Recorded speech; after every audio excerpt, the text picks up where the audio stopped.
Hi, I'm Mike from First Tech, and today we're going to be unboxing the Momento M8 Dash Camera. All right, so we have three different versions of the M8. We have the M8, which is a 1080 version. We have the M8 Pro, which is a 2K version, and we have the M8 Max, which is up to 4K.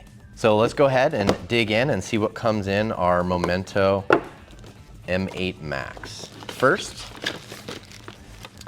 notice the sleek form factor. Nice, tiny, and thin, will fit right up against the top of the windshield with no clutters or cables to worry about hanging down or exposed for view.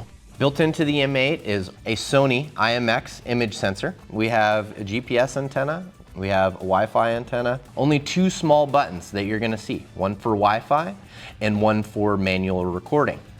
Also, a neat new feature is voice control. Hi Momento. Save video. Start manual recording. This camera also has what we call eco mode.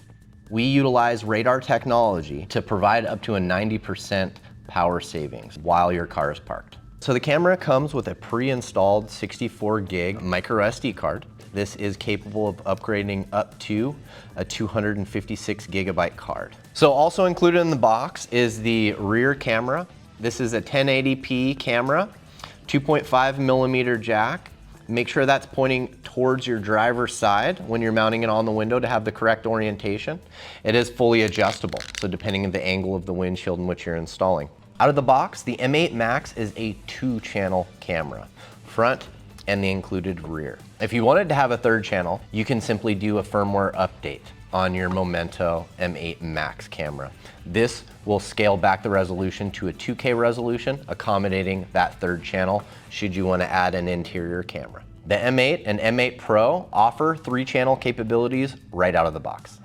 So let's check out our cabling. First, you're going to have a 23-foot long 2.5 millimeter. This is for your rear camera. You have an SD card reader, as well as an additional windshield mount. Also, as an accessory, should you not want to do your hardwired installation with power, ground, and switched, there will be an OBD accessory. So it just plugs into your USB-C and directly into your diagnostic port for power. Next, let's talk about connectivity with the Momento app for the M7 as well as M8 dash camera. So instead of fumbling around with the SD card in your computer, you can download your footage straight from the app. So that concludes our M8 unboxing. We hope you're as excited about this product as we are. If you have any questions or want to learn more about the M8, get in touch with your local Momento dealer. Thanks for watching.